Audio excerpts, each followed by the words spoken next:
예, 첫 번째 뉴스픽입니다. 중국 증권시보는 오늘 중국 최대 검색 포털인 바이두 검색창에 딥시크 코너를 별도로 개설했다고 보도했습니다. 바이두는 중국 AI 최강자로 알려져 있는데 스타트업 AI 모델을 가져다 쓰는 게 상당히 이례적이고 굴욕적일 수도 있을 것 같습니다. 바이두는 지난해 어니봇, 그러니까 중국어로 원신이엔이란 AI 챗봇을 중국 최초로 공개했습니다. 그러자 엄청난 관심을 끌었죠. 그런데 사용자 수가 점점점 줄어들어서 현재는 유명무실한 상태입니다. 바이두는 최근 자사의 대규모 언어 모델 원신에 딥시크를 도입할 계획이라며 하반기 원신 대모형 5.0을 선보일 것이라고 밝혔습니다. 바이두는 물론 중국 최대 IT 기업 텐센트도 자사 메신저 웨이신, 그러니까 위챗에 딥시크 AI를 도입하기로 했는데요. 자, 다시 돌아가서 바이두 얘기입니다. 시진핑 주석이 지난 17일 소집한 민영기업 좌담회에 리앤웅 회장이 초대받지를 못해서 홍콩 증시에 상장된 바이두 주가는 급락했고 하루에 시총 3조 5천억 원이나 증발해버렸습니다. 자, 바이두는 어제 실적 발표를 했습니다. 4분기 매출액이 341억 위안으로 전년보다 2% 줄었고 순이익은 67억 위안으로 13%나 감소했다고 발표했습니다. 물론 시장 기대치가 높지 않아서 이렇게 실적 관련된 큰 어떤 이벤트는 없었는데요.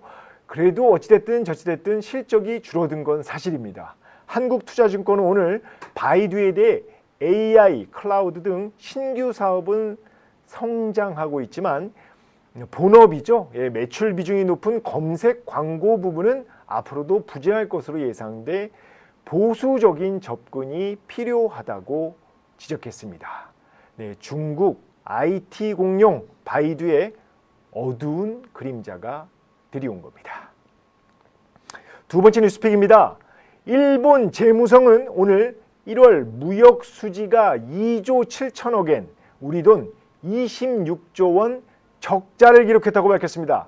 수출보다 수입이 더 늘면서 2달 만에 적자로 돌아선 겁니다.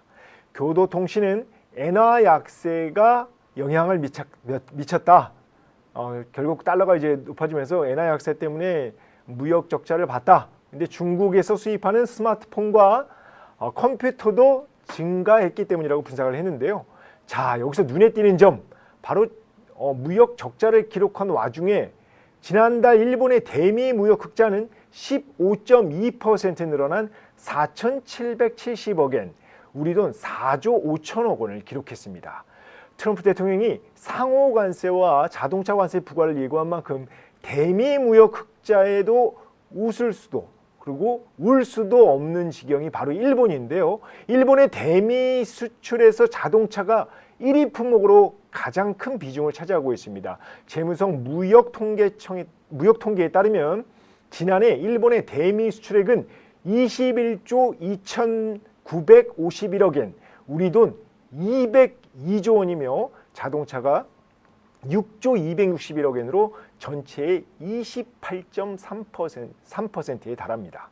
트럼프 대통령은 최근 자동차 관세에 대해 4월 2일에 이야기를 할 텐데 25% 정도가 될 것이라고 언급했었죠. 자, 니케이는 미국이 일본 자동차에 25% 관세를 부과할 경우 일본의 실질 GDP 성장률이 2년간 0.2% 하향 압박을 받을 수 있다고 분석했습니다.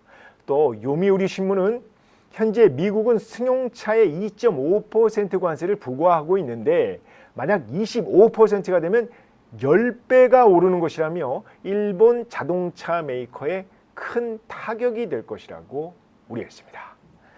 자, 세 번째 뉴스픽입니다. 블룸버그 통신은 현지 시간 18일 일본 도요타 자동차가 LG 에너지 솔루션이 미시간주 랜싱의 배터리 공장을 완전히 인수하면 배터리를 주문하기로 LG와 합의했다고 보도했습니다. 자, 주문 금액은 총 15억 달러, 우리 돈 2조 원이 넘습니다. LG 에너지 솔루션 입장에선 커다란 걱정거리 하나가 사라졌습니다. 왜 그럴까요?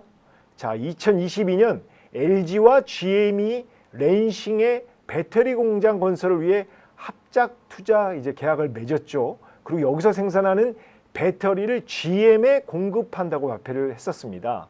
그런데 GM이 캐즘, 그러니까 전기차 수요 감소로 인해서 LG에 10억 달러 규모의 투자 지분을 매각하기로 했습니다. 철수를 결정을 한 건데요. 그러니까 LG가 전량 공장도 짓고 배터리 수급도 해야 되는 상황인데, 다행스럽게 도요다가 배터리를 이번에 주문하기로 하면서 LG는 합작 회사를 잃었지만 배터리 판매처가 새로 생겼고 미 정부로부터 인센티브도 추가로 받게 된 겁니다. LG 에너지솔루션 주가는 오늘 모처럼 5% 가까이 급등했습니다. 자, 오늘 준비한 건 여기까지입니다. 자, 매일 오후 5시 유튜브 라이브로 찾아오겠습니다. 지금까지 데일리 아시아를 시청해 주셔서 감사합니다.